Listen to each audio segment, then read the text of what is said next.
Middlecoff, what was the number one story from Bucs Bears? Was it that the Bears are 4-1? No, it was Tampa Bay and our man Thomas Brady, as Matt Slater once called him.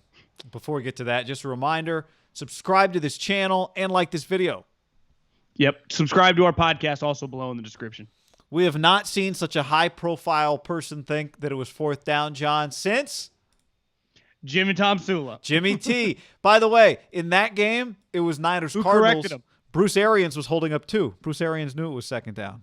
So Jim thought it was fourth down in a game versus the Cards when Bruce Arians knew it was second. That's a little off. Tom was just one down. There's been a penalty or two.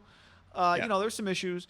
I'll tell you. I think you see it sometimes with ball fours, right? You think you got that does happen. Yep, that happens sometimes. You're right.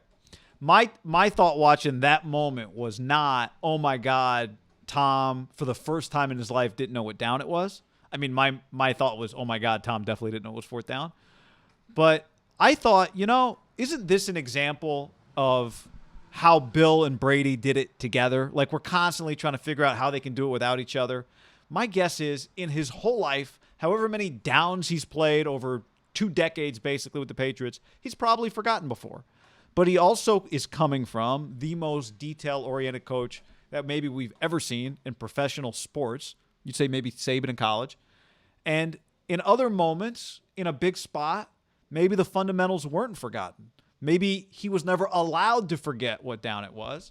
And now he's playing for Coach Bruce Arians, who, we love Bruce, not exactly known for being the most buttoned-down, detail-oriented operation relative to Belichick. And that's what that moment illustrated to me. What would you say would you say the New York Times, biggest newspaper in America? Yeah, sure. Well, I think it's pretty clear, and I think we saw some incidents with the LA Times. Like, there are certain requirements journalistically that these newspapers follow, and especially the old school big ones, and they're hardcore. Now, we can argue whether the New York Times follows them or not, but in theory, like, very buttoned up with what you can get away with before you print. And when I think the New England Patriots, to me, there are a level of details there that are unmatched. A guy I work for, Andy Reid, he's a Super Bowl champion. He might win another Super Bowl. I can't even imagine working in New England. I wouldn't have lasted. And it'd be like if you go in from the New York Times, the Washington Post, the LA Times, and went to Barstool. Doesn't mean you could crush it at Barstool, but the rules are a little different. It's a little loosey-goosey.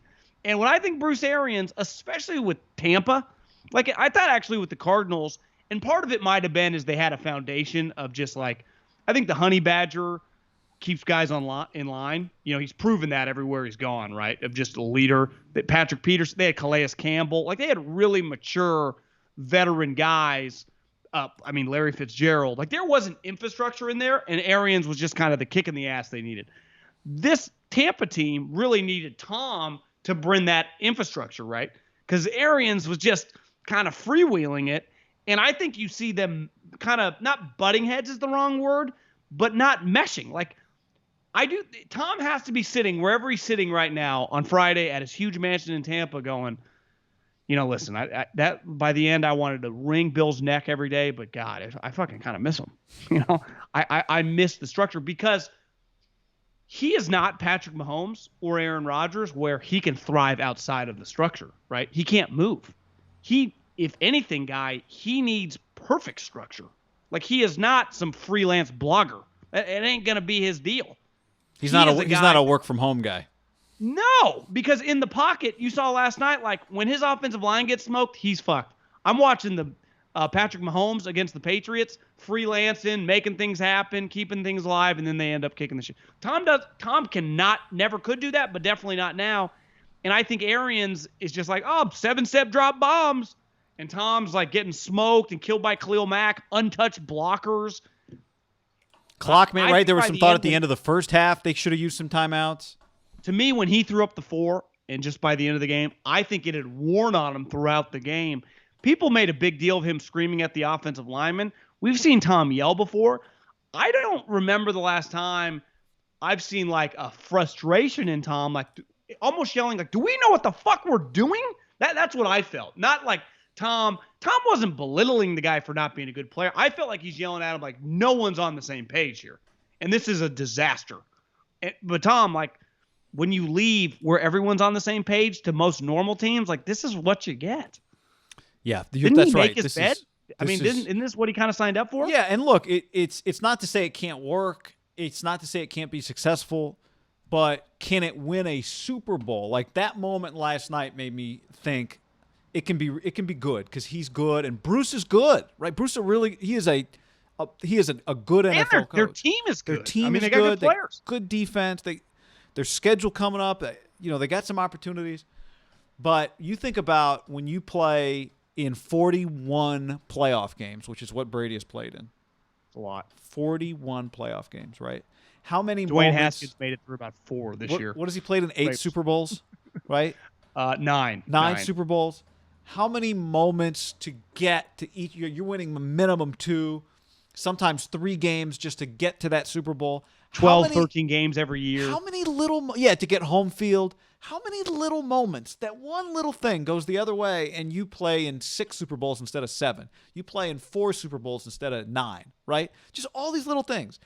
And one of the things I'd say that's crazy about the Brady-Belichick Super Bowls is that it's not that everything went their way. It's the opposite. It's that so many moments could have gone the other way and then went their way. It was never at any point, you think somebody's won as much as they've won, it must have been easy. But rarely with the New England Patriots did it look easy in the moment, right? Think about their last Super Bowl guy. You know the 2 plays that stand out to me? The 2 plays that stand out to me are not in the Super Bowl, are in the AFC Championship game against the Chiefs. Yeah. One is Edelman barely avoids touching that ball on the punt that would have turned the ball over. And who had the most famous penalty, one of them in probably recent memory in all of the NFL, was the other team, was Dee Ford, who's now a Niner making a lot of money. Doesn't play. But that's another story. But it was not it was unheard of to think, you know what happened? Dante Hightower jumped off sides and the Patriots lost in the AFC Championship. If I told you that Mike Evans committed, I hate to throw him under the bus, but I'm just trying to think of a famous player of just on their team, made a bonehead mistake in a fourth quarter to cost them a playoff game in Tampa Bay. It's very believable. Well, do you remember the first play of the Niners-Ravens Super Bowl, which the Niners almost came back and won? But remember they hit the first play of the Super Bowl, and then it turned out legal procedure. They were misaligned on first down in the Super Bowl. Yeah, first play of the game. First play of the game. Yeah, Super Bowl. 2 weeks. Yeah.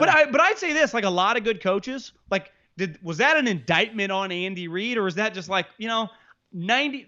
Unless you're like Walsh or Belichick, that shit just happens to great coaches. Yeah, right? No, it's no question. That's why Bill is special, is that he's different. But I think what Thursday night was an example of is that Tom has a good coach, and a good coach is a safety net, just like a good quarterback is a safety net for a coach. But the margins are so thin, nothing can slip between the cracks. It's the difference between winning and losing. And Bill didn't let anything slip between the cracks. No. I do think big picture though, individually last night, losing Vita Vea, they had the number 1 run defense in the league. So their defense could make up if Tom was struggling on offense. Last I saw, he might have broken his ankle, probably out for the year. Yeah. That's a devastating. Which sucks, he got hurt his rookie year too. Well, so they need Godwin to come back. If they get Godwin and Evans, even old Gronk and Brait, and that, I do think their running back, Rojo's turned into a good player, Fournette. Their offense to me is more than good enough. Lenny Fournette. It's just going to be their protection, it's pretty clear, is a little iffy. When I think the Patriots, for the most part, I never thought, protection issues.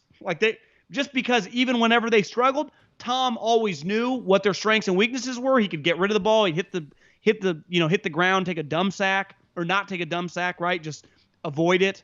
And I think there's just this huge learning process right now of I don't feel comfortable with the guys around me, and mainly the 5 guys right up front. He's not handing out Audis? No chance to these guys.